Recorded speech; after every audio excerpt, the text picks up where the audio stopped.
Father of advertising লিখে আপনি যদি গুগল সার্চ করেন তবে যেই নামটা আপনি সবার আগে দেখতে পাবেন সেটা হচ্ছে ডেভিড ম্যাকেনজি ওগিলভি, যাকে আমরা মার্কেটাররা অনেকেই শুধু ওগিলভি নামে ডেকে থাকি। যদি আপনার মার্কেটিং ইন্টারেস্ট থাকে বা আপনি যদি একজন মার্কেটার হয়ে থাকেন অথবা আপনি যদি মার্কেটিং ক্যাম্পেইন প্ল্যান করা শিখতে চান তবে আজকের এই ভিডিওটা আপনার জন্য খুব বেশি ইম্পর্টেন্ট। হ্যালো, আমি রাসেলে কাউসার। আজকের ভিডিওতে কথা বলবো ডেভিড ওগিলভিকে নিয়ে এবং তার ক্রিয়েটিভিটি এবং অ্যাডভার্টাইজিং এর জাদুর ছোঁয়ায় তৈরি কিছু ক্যাম্পেইন নিয়ে। চলেন শুরু করি। 20th সেঞ্চুরি এর শুরুর দিকে মার্কেটিং বলতে বোঝাতো ট্রেডিশনাল প্রিন্ট অ্যাডভার্টাইজিংকেই, যা ছিল একেবারেই সাধারণ। কিন্তু অল্প কিছু ক্রিয়েটিভ মার্কেটারের কারণে ওই সাধারণ সময়টা হয়ে উঠেছিল অসাধারণ। আর তাদের মধ্যে অন্যতম একটা নাম হচ্ছে ডেভিড ম্যাকেনজি ওগিলভি, যাকে আমরা দ্য ফাদার অফ অ্যাডভার্টাইজিং নামে ডেকে থাকি। ওগিলভি 20 জুন 1911 সালে ইংল্যান্ডের ওয়েস্ট হর্সলের একটা দরিদ্র পরিবারে জন্মগ্রহণ করে। ইংল্যান্ডেই সে তার লেখাপড়ার পাঠ শেষ করে লেখাপড়া শেষ করে সে তার কর্মজীবন শুরু করে প্যারিসের একটা হোটেলে, তাও আবার শিক্ষানবিশ শেফ হিসেবে, মানে একজন ইন্টার্ন শেফ হিসেবে। কিন্তু সেই সময় কে জানতো এই হোটেলের একজন ইন্টার্ন শেফই এক সময় হয়ে উঠবে অ্যাডভার্টাইজিং এর জনক। হোটেলের শেফ থেকে অ্যাডভার্টাইজিং এর জনক হয়ে ওঠার এই যাত্রাটা কিন্তু ছিল একটা অভাবনীয় যাত্রা এবং বেশ কঠিন একটা যাত্রা। তার এই জীবন যাত্রায় তিনি একাধারে শেফ থেকে হয়েছেন বিক্রয়কর্মী, লেখক, অ্যাকাউন্ট এক্সিকিউটিভ, গবেষক, সচিব, কৃষক এবং ফাইনালি হয়ে উঠছেন ওগিলভি অ্যান্ড মাদার এজেন্সির ফাউন্ডার। এই সময়ে তিনি তৈরি করেছেন অসংখ্য অসাধারণ মার্কেটিং ক্যাম্পেইন, পরিচয় দিয়েছেন অকল্পনীয় ক্রিয়েটিভিটির। আর এই ক্রিয়েটিভিটি এবং অ্যাডভার্টাইজমেন্ট ইন্ডাস্ট্রিতে তার অবদানের জন্য তিনি পেয়েছেন ফাদার অফ অ্যাডভার্টাইজিং খ্যাতি। গড়ে তুলেছেন অসংখ্য লাক্সারিয়াস ব্র্যান্ড এবং তাদের আইডেন্টিটি। আজকের ভিডিওটা কিছুটা 3-in-1 টাইপের ভিডিও। প্রথম পর্বে আমরা অলরেডি ওগিলভি কে এটা চিনে ফেলছি। দ্বিতীয় এবং তৃতীয় রাউন্ডে আমরা ওগিলভির তৈরি করা বেশ কিছু অ্যাডভার্টাইজিং ক্যাম্পেইন সম্পর্কে জানবো, যেগুলা সারা ফেলে দিয়েছিল পুরো পৃথিবী জুড়ে। ইভেন এখনো এই ক্যাম্পেইনগুলোকে নিয়ে বিভিন্ন বইতে, আর্টিকেলে এবং ম্যাগাজিনে কথা বলা হয় এবং অসংখ্য ডকুমেন্টারি এখনো তৈরি হয় শুধু ডেভিড ওগিলভির এই অ্যাডভার্টাইজিং গুলাকে নিয়ে। এই যেমন ধরেন আমি নিজেই কিন্তু একটা কন্টেন্ট তৈরি করে ফেলতেছি, যেটাকে আপনি কাইন্ড অফ ডকুমেন্টারি বলতে পারেন। প্রথমেই শুনবো আমরা পৃথিবী বিখ্যাত রোলস রয়েস ক্যাম্পেইনের গল্প, যে ক্যাম্পেইনটা তৈরি এবং প্ল্যান দুইটাই হয়েছিল ডেভিড ওগিলভির হাত ধরে। সময়টা তখন 1958।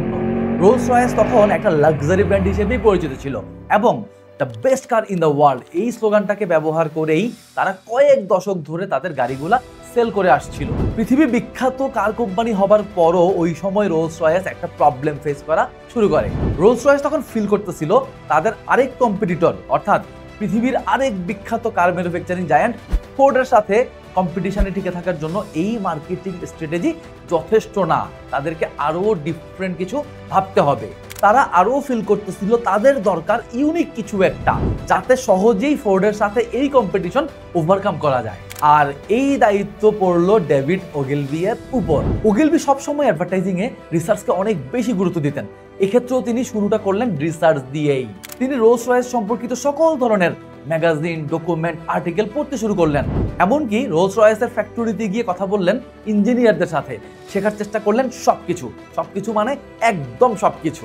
প্রায় 3 সপ্তাহ ধরে রিসার্চ করতে করতে তার চোখে পড়ে রোলস রয়েস নিয়ে মোটর ম্যাগাজিনের লেখা একটা headline, at 60 miles an hour the louder noise in this new Rolls Royce comes from the electric clock। অর্থাৎ একটা রোলস রয়েস যদি 60 মাইল প্রতি ঘন্টায় চলে তবে সেই রোলস রয়েসের ভেতরে সব থেকে জোরে যে আওয়াজটা পাওয়া যায় সেটা হচ্ছে রোলস রয়েসের বৈদ্যুতিক ঘড়ি থেকে আসা টিক টিক টিক টিক শব্দ।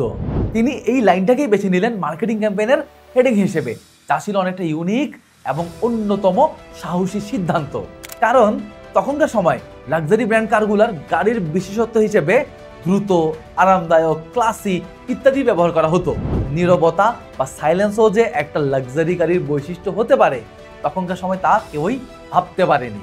কিন্তু ওগিলভি বুঝতে পেরেছিলেন যে তাদের টার্গেট অডিয়েন্স আপার ক্লাসের লোকজন, যারা আশেপাশের কোলাহল থেকে দূরে কিছুটা একান্তে সময় কাটাতে চায়।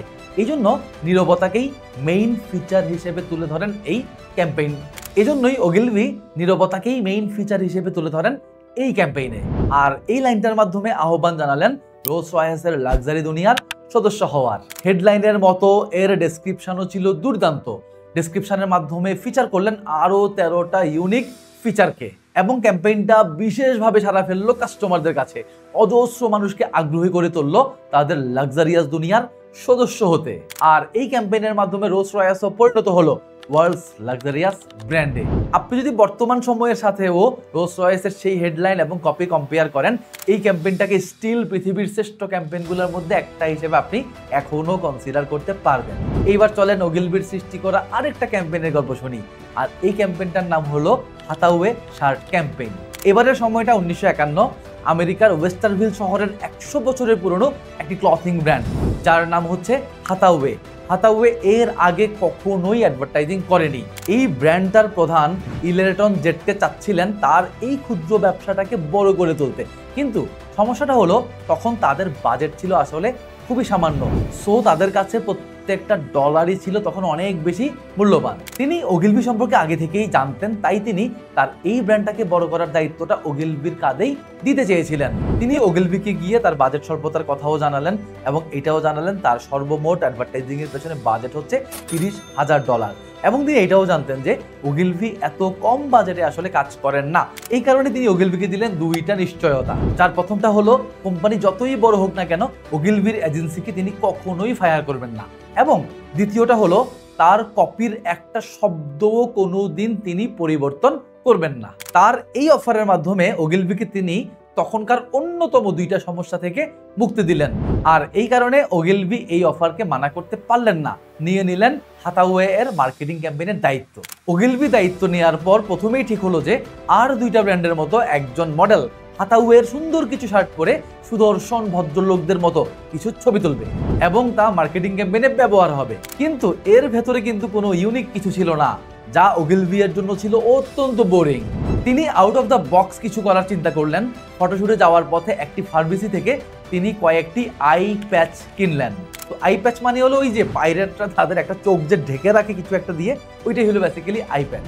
ফটোশুট শুরু হওয়ার কিছুক্ষণ পরেই তিনি তার মডেলকে একটা আই প্যাচ পরিয়ে দিলেন এবং ফটোগ্রাফারকে শুট করে দেখতে বললেন কোন ছবিগুলো আসলে বেশি ভালো লাগে। আই প্যাচ পরা ছবিগুলো ওগিলভির হাতে আসার পর বোঝা গেল he got something and special something, এবং তিনি এই আই প্যাচ পরা ছবিগুলোকে দিয়েই শুরু করলেন হাতাওয়ে ব্র্যান্ডের মার্কেটিং ক্যাম্পেইন। আই প্যাচ ছাড়া যে ছবিগুলো তোলা হয়েছিল সেই ছবিগুলো দেখতে আর বাদ বাকি 5টা সাধারণ ছবির মতোই লাগতেছিল, কিন্তু আই প্যাচ পরা ছবিগুলো ছিল বেশ ইউনিক এবং আই ক্যাচিং।